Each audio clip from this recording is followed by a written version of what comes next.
제가 2006년에 아내와 결혼을 하고, 아내와 결혼을 했겠죠. 그러니까 결혼을 하고 바로 얼마 지나지 않아서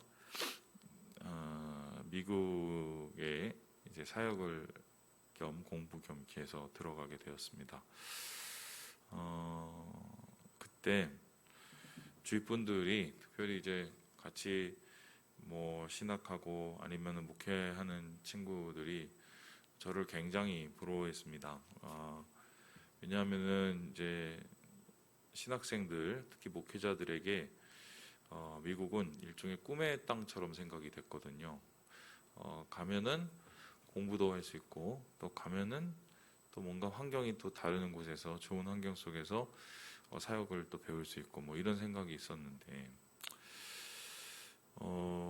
실제적으로 이제 목사님들 중에 우리 전 세대 목사님들이죠. 많은 분들이 은퇴를 하고 미국으로 들어가는 경우가 되게 많았어요. 여러분 뭐 그런 분들 꽤 아실 겁니다. 그만큼 미국이 이제 좋게 느껴지신 것이겠죠. 그래서 열심히 짐을 싸갖고 이제 JFK 공항이죠. 존 F 케네디 공항에 뉴욕에 도착을 했습니다. 도착을 해서 한 안경 쓴 집사님이 저를 기다리시더라고요. 이제 그 교회 안수 집사님이셨는데요. 그분의 차를 타고 이제 교회를 먼저 이제 갔습니다. 저를 이렇게 초청해 주신, 그러니까 제가 그때 250대 1로 붙었어요. 대단하죠. 그래서 갔어요. 첫 느낌이 어땠냐면 공항에 도착했을 때 참 크다, 1번. 두 번째는 그 교회 근처에 도착했더니 제 인생 생전 처음으로 반딧불을 봤습니다. 좀 반딧불이 있다는 소리만 듣지 눈으로 본 건 처음이고요. 심지어는 그 후에 제가 반딧불을 잡아봤어요. 그래서 얼마나 많냐면 반딧불을 잡아서 통에 넣어서 실험을 했습니다. 정말 형설지공이 말이 되는지 제가 그걸 근데 제가 알게 된 게 일단 그 통 안에 들어가면 빛이 안 나요. 그건 다 뻥이더라고요. 형설지공 그건 좀 뻥인 것 같아요. 그래서 이 자연 환경이 되게 좋다. 그리고 당시에 참 공기가 좋았습니다. 이게 참 쾌적하다. 거기가 끝이었어요.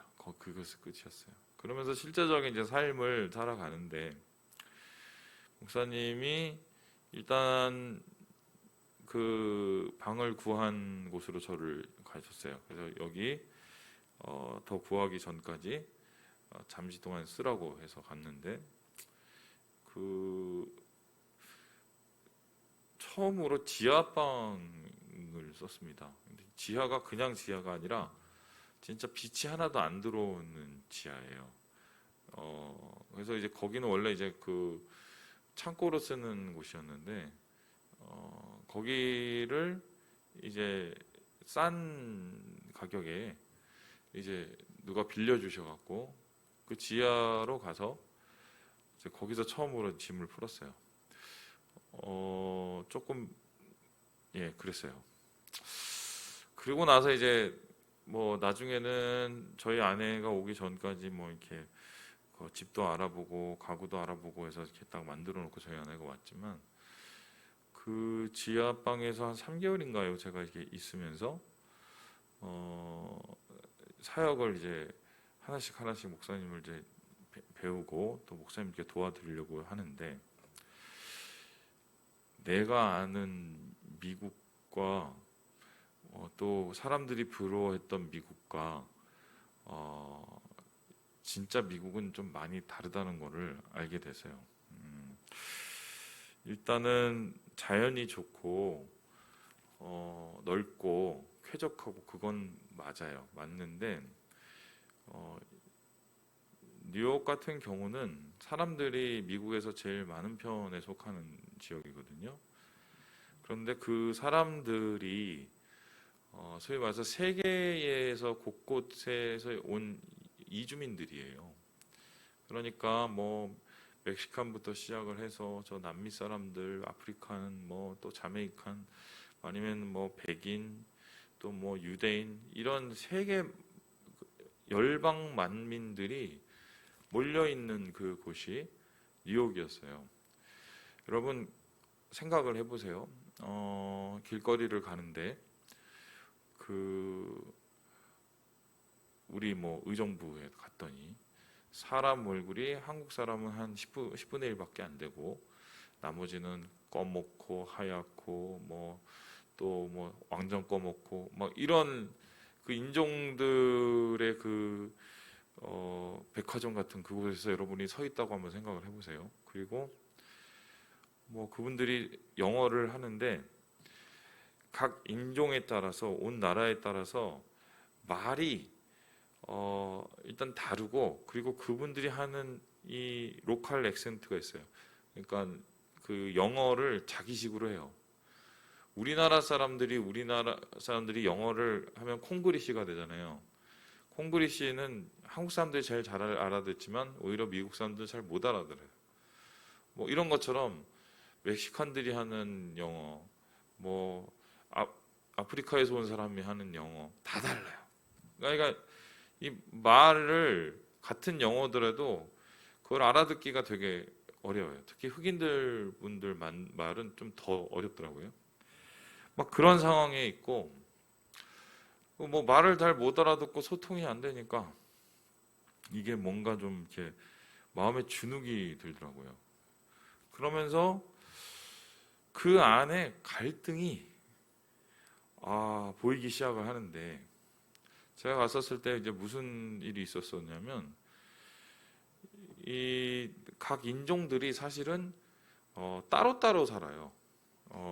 그래서 어디에 가면은 흑인이 사는 동네, 어디에 가면은 또 백인이 사는 동네, 어디에 가면은 그 유대인이 사는 동네, 어디는 뭐 한국 사람, 어디는 중국 사람, 이 사는 동네가 다 달라요. 근데 보통 그 자기 동네를 넘어서서 다른 동네를 갈 땐 되게 조심하거나 함부로 가지 않아요. 그리고 뭐 거기에 또 주먹 쓰시는 분도 있고 뭐 이러니까. 근데 그 당시에 뉴욕이 불경기라서 그런지 몰라도 이 한인타운에 자꾸 외국이 아니죠. 거기서 그 뭐 멕시칸이나 이런 다른 인종들이 나타나서 강도짓을 하고 가는 일이 벌어졌어요. 뭐 예를 들어서 쉽게 설명하면, 가만히 이렇게 저 버스를 기다리고 있는데 갑자기 차가 딱 앞에 서서 몽키 스패너 같은 거로 머리를 탁 치고 돈을 뺏어가고 막 이런 일들이 이제 막 오르면서 그 한인 신문에 막 대서특필되고 막 이러고 있었어요. 그런 기사를 보니까 이제 좀 더 마음이 이렇게 놀라죠. 그리고 주눅이 막 들더라고요. 그러면서 이제 좀 어느 정도 됐다 싶은 속에서 좀 이렇게 짐을 풀고 이렇게 하고 있었었는데, 그 뭐 이런저런 이제 일을 하면서 또 목사님을 도와드리려고 하니까 낯선 환경이 적응되니까, 그 다음부터 저를 힘들게 만든 건 뭐냐면, 실제적으로 힘들게 만든 건 흑인분도 아니고 멕시칸도 아니고 뭐 아니면 히스패닉도 아니고 한국인이었어요. 그러니까 한국인이 한국인을 사기치거나 한국인을 이용해 먹는 게 정말 많았어요. 저도 그럴 뻔했고요. 그리고 그런 걸 꽤 많이 이제 그런 뭐랄까요, 좀 부조리들 많이 당하고. 그래서 한 6개월 정도 지나니까 뭐 제가 좀 속이 좁아서 그런지 모르겠지만 집에 가고 싶더라고요. 네. 그때 제가 깨달았어요. 열방이 모여 사는 건 좋은 일이 아니다. 만민이 함께 모여 산다는 건, 이거는 각 인종과 각 문화와 그들이 가지고 있는 또 장점도 가지고 있지만, 반대로 병폐와 그들이 가지고 있는 여러 가지의 약점들이 다 합해진 거예요. 그죠? 뿐만 아니라 그 집을 구하러 다녀보니까 집이 한 뭐 70채가 넘는 유대인들이 있는가 하면, 그러니까 이 집 보러 갔는데 이 집 주인도 그 사람, 저 집 보러 갔는데 저 집 주인도 그 사람, 똑같은. 어떤 사람은 정말 길거리에서 소위 말해서 그 카트 같은 거 끌고 다니면서 길거리에서 노숙하시는 분도 있어요.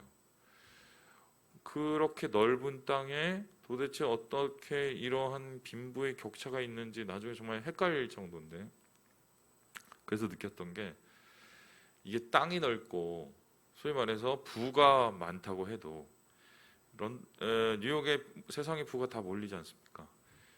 다 잘 사는 건 아니구나.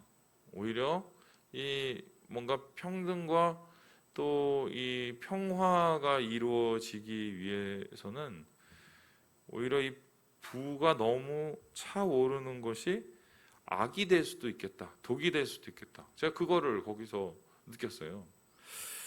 그러면서 이제 제가 한 3년을 뉴욕 생활을 하면서 세계의 경제의 중심지, 문화의 중심지, 거기서 뭐 저도 브로이드에 가서 애들 데리고 무슨 그 뭐 뮤지컬이니 이런 거 여러 편 봤죠. 뭐 또 애들 데리고 또 그 뉴욕 매츠 경기장 가서 뭐 야구도 좋아하는 야구도 보고 봤는데, 그 중심지에 살면서 여기는 세상의 중심이 아니라 세상의 끝이라는 결론을 내렸어요.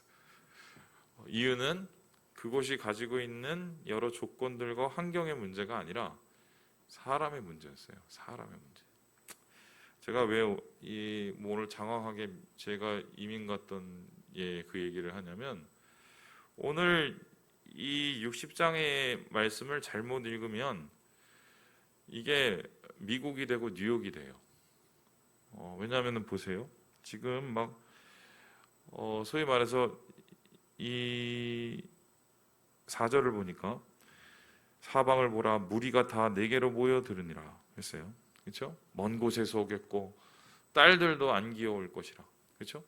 사방에서 열방 사람들이 다 옵니다. 이스라엘에 남겨진 사람들뿐만 아니라 주위에 있는 열방들이 다 그때 와요. 그리고 6절을 보세요. 허다한 낙타, 그 다음에 이 금과 유황, 세상의 모든 부가 다 이 시온산, 그러니까 그 이스라엘로 다 몰려듭니다. 그렇죠? 팔레스타인 땅으로. 거기서 끝나는 것이 아니라 이 11절을 보니까요, 이렇게 나옵니다. 성문이 항상 열려 주야로 닫히지 않는다. 한마디로 밤이 없는 낮과 같은 밤을 가진 번영이 이루어진다라고 얘기를 하고, 이어서 보니까 이방 나라들의 재물이가 들어오고 포로가 들어온다. 그러니까 세계를 제패한다. 그렇죠? 패권을 제패한다. 이런 얘기가 나오게 됩니다. 그래서 결론적으로 나중에 이곳이 소위 말해서 세계의 중심이 되고 사람들의 모든 관심과 모든 사람들의 이 영광을 누리게 되는 그런 추앙을 받는 나라가 될 것이다. 하나님께서 앞으로 유대 백성이 회복될 나라를 그런 나라가 될 것이라고 말을 하고 있어요. 그러면 지금 우리의 생각으로 거의 비슷한 나라가 무슨 나라예요? 미국이에요. 그렇죠? 미국이 막 세상의 중심이고 세계 패권을 차지하고 세계 에너지의 거의 40% 이상을 미국이 쓰고 앉았고, 또 거기서 끝났나요? 미국이 가지고 있는 부와 또 만민이 거기에 또 몰려 있고 이런 소위 말해서 세상의 중심된 낮과 밤이 낮과 같고, 그리고 해가 지지 않는 나라와 같은 그런 나라가 지금 미국이에요. 그러면 오늘 예루살렘이 받을 이 영광의 나라가 회복될 나라가 미국일까? 실제적으로 미국을 가보면 유대인들이 그 경제를 장악하고 있거든요. 그러면 그러한 유대인들이 장악하고 있는 그 중심이 된 미국을 가리켜서 혹은 뭐 지금의 이스라엘을 가리켜서 이렇게 하나님께서 계시를 하시고 예언을 하신 것인가? 흥미로운 건 이렇게 읽는 사람들이 있어요. 그 사람들을 이제 문자 그대로 읽은 것을 그걸 세대주의자들이라고 해요. 그런데 그거는 제가 볼 땐 미국에 대해서 전혀 모르는 사람들의 얘기예요. 외형들이 똑같고 만민이 뭐 몰려 있고 부가 몰려 있고 뭐 거기에 무슨 모든 세상의 뭐 힘과 열강들의 뭐 영광들이 모여 있다고 해서 미국이 천국이 아니거든요. 여러분 그 모자이크 아시죠? 모자이크는 이렇게 소위 말해서 이렇게 나뉘어진 것들을 따닥따닥따닥따닥 이렇게 붙여서 나중에 그것을 전체적으로 그림을 그렸을 때 그게 아름답게 보여서 사람들에게 예술적으로 평가되는 그런 기법이에요. 그런데 막 세상에서 제일 좋은 뭐 이런 재료를 가지고 막 따닥따닥 다 붙여요. 그냥 아무 의미 없이 붙여요. 나중에 딱 보게 되면 그게 다 명작이 되고 걸작이 되나요? 아니죠. 재료가 아무리 좋아도 어떻게 해요? 그 재료를 가지고 일정의 패턴을 가지고 거기에 대한 정확한 주제와 또 정확한 계획을 가지고 그 모자이크가 이루어져야 눈앞에서는 별로 아름다워 보이지 않지만 떨어져 보면 그게 완전한 아름다운 그림이 되는 거죠. 요리도 마찬가지죠. 여러 가지 재료가 있지만 아무리 좋은 재료 갖다 써도 정말 더럽게 맛없는 요리가 있는가 하면 정말 별거 없는데 먹어보면 정말 꿀맛인 게 있어요. 그 요리사의 재능이죠. 조합을 하고 그리고 그림을 그리고 그 요리에 뭐 이런 것들이 바로 맛으로 이어지게 되는데요.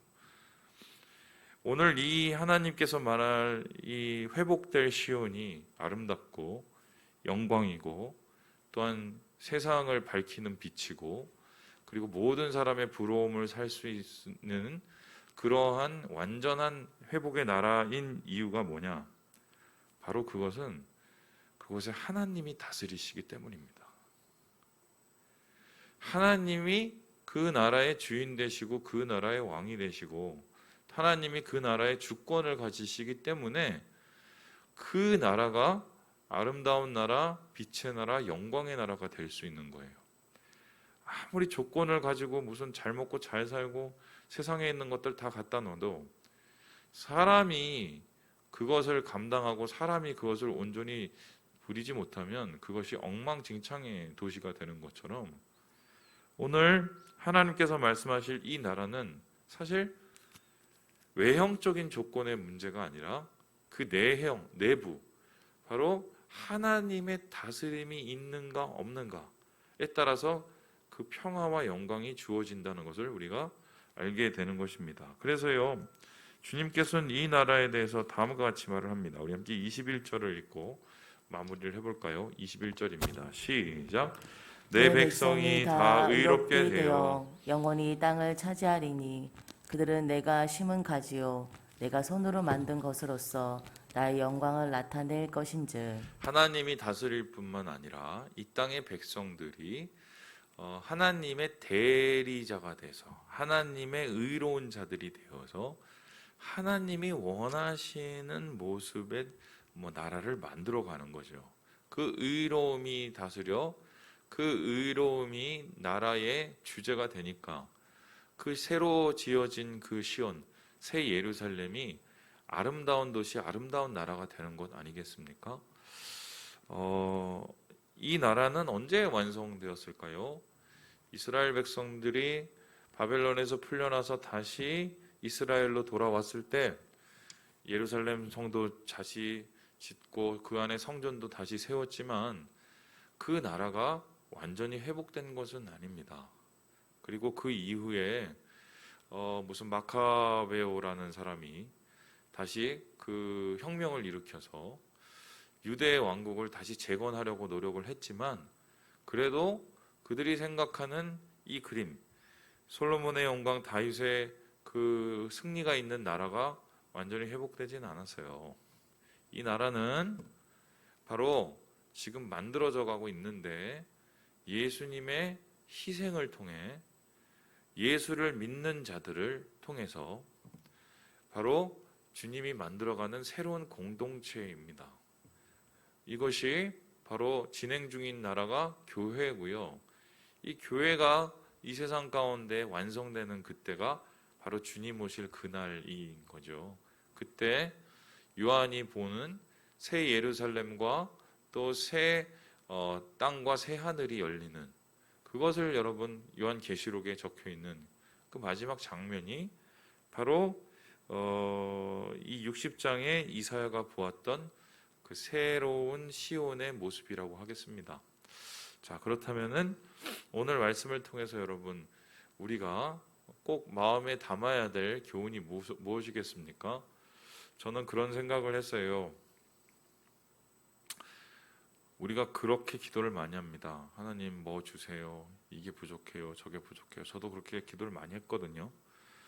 요즘도 하죠. 부족한 게 많아서 못하는 게 아니라요. 주님이 함께 하시지 않아서 못하는 거예요. 내 삶이 뒤죽박죽이고 어렵고 뭔가 문제가 있는 것은 뭔가가 없어서 그런 것보다는 주님이 안 계셔서 그런 거예요. 주의 통치가 있어야 그 나라가 완성된 나라가 되고 아름다운 나라가 된다. 여러분 기억하시고 하나님의 영광의 빛이 우리의 마음을 다스려서 하나님의 의로운 나라, 아름다운 나라를 준비하시고 만들어 가시는 사랑하는 주의 백성 되시길 주님의 이름으로 축원합니다.